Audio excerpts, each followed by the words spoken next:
احسن الکلام میں خوش آمدید۔ اچھا، اکثر یہ سوال پوچھا گیا ہے کہ ٹائم ٹریول اور ٹیلی پورٹیشن کے بارے میں، اور ٹائم ٹریول جو ہے اور ٹیلی پورٹیشن، یہ بہت بڑے سوال ہیں جو اکثر لوگوں کے ذہنوں میں آتے رہتے ہیں۔ اب سوال یہ ہے کہ کیا یہ چیزیں ممکن ہیں؟ اگر ہم ٹائم ٹریول کی بات کرتے ہیں تو ٹائم ٹریول کا مطلب ہے کہ ہم ایک جگہ سے دوسری جگہ پر جا رہے ہیں وقت کے اندر۔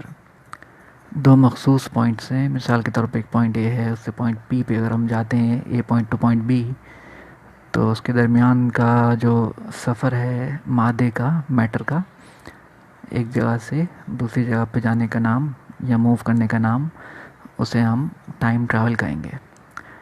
یا اس کو یوں سمجھ لیجئے، time travel on the other hand is the travel of matter between two certain points in time by moving physically through space and time, kind of wrapping the physical space to do so۔ اور دوسری جانب اگر ہم ٹیلی پورٹیشن کی بات کریں تو ٹیلی پورٹیشن کا مطلب ہے کہ ہم ٹرانسفر کر رہے ہیں میٹر کو ایک جگہ سے دوسری جگہ پہ، اپنے فزیکل چیزوں کو بغیر کسی چینج کیے۔ Teleportation is the transfer of matter and energy from one place to another without crossing and affecting the physical space in between. Teleportation مادے اور توانائی کو ایک جگہ سے دوسری جگہ منتقل کرنے کا نام ہے، درمیان میں موجود جسمانی جگہ کو عبور کیے اور متاثر کیے بغیر۔ اچھا، یہ چیز تو ڈیفینیشنز ہیں نارمل جو آپ کو مل جائیں گی اگر آپ گوگل کریں گے۔ اب سوال یہ ہے کہ کیا قرآن میں یہ چیزیں ثابت ہیں؟ قرآن میں اگر ہم دیکھیں تو قرآن اللہ کی کتاب ہے جس پہ تمام مسلمانوں کا ایمان ہے، اور اسے غیر مسلم بھی پڑھتے ہیں۔ اگر ہم سورہ بقرہ کی آیت نمبر 2 دیکھیں، سورہ بقرہ قرآن کی دوسری سورت ہے، اس کی آیت نمبر 3 اور 4 اگر ہم دیکھیں، اس میں الذین یؤمنون بالغیب ویقیمون الصلاۃ ومما رزقناہم ينفقون، یہ آیت نمبر 3 ہے۔ اس کے بعد آیت نمبر 4 ہے، لیکن آیت نمبر 3 میں اگر ہم غور کریں، الذین یؤمنون بالغیب ویقیمون الصلاۃ ومما رزقناہم ينفقون، who believe in the unseen and establish worship and spend of that we have bestowed upon them۔ وہ جو بے دیکھے ایمان لائیں اور نماز قائم رکھیں اور ہماری دی ہوئی روزی میں سے ہماری طرف اٹھائیں۔ جو غیب پر ایمان لاتے اور آداب کے ساتھ نماز پڑھتے اور جو کچھ ہم نے ان کو عطا فرمایا ہے اس میں سے خرچ کرتے ہیں۔ ایک کنز الایمان کا ہے، ایک ترجمہ فتح محمد جالندھری صاحب کا ہے۔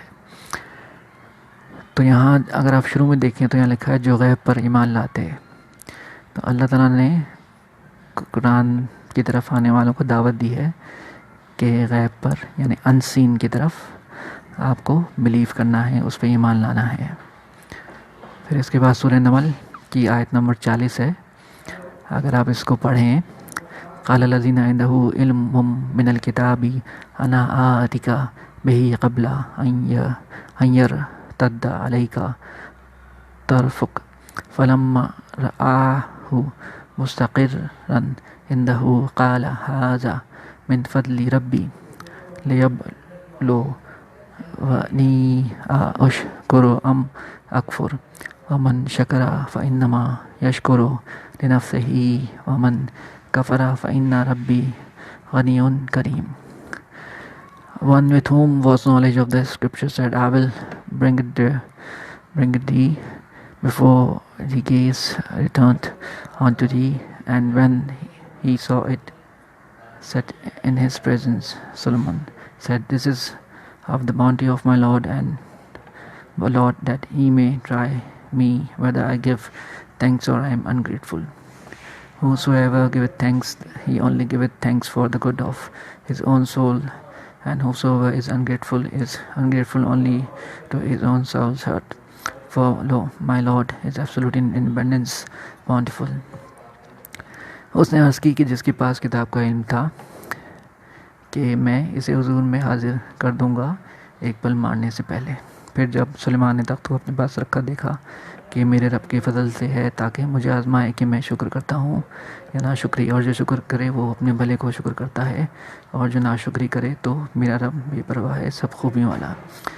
یہ ترجمہ ہے کن سلیمان کا۔ دوسرا ترجمہ آپ دیکھیے، ایک شخص جس کو کتاب الہی کا علم تھا کہنے لگا کہ میں آپ کی آنکھ کے جھپکنے سے پہلے اسے آپ کے پاس حاضر کیے دیتا ہوں۔ جب سلیمان نے تخت کو اپنے پاس رکھا ہوا دیکھا تو کہا کہ یہ میرے پروردگار کا فضل ہے تاکہ مجھے آزمائے کہ میں شکر کرتا ہوں یا کفران نعمت کرتا ہوں، اور جو شکر کرتا ہے تو اپنے ہی فائدے کے لیے شکر کرتا ہے، اور جو ناشکری کرتا ہے تو میرا پروردگار بے پرواہ اور کرم کرنے والا ہے۔ فتح محمد جالندھری۔ تو اس سے آپ دیکھیے کہ ایک عام شخص تھا جس کے پاس قرآن کا علم تھا، کتاب الہی کا علم تھا، تو اس چیز سے ثابت ہوا کہ آپ کو پہلے غیب پر ایمان لانا ہے، اس کے بعد جب آپ غیب پر ایمان لائیں گے تو اللہ کی طرف سے آپ کو کتاب الہی کا علم دیا جائے گا، اس کے بعد یہ چیز ممکن ہے، تو عین ممکن ہے کہ ٹیلی پورٹیشن ہو سکے۔ شکریہ۔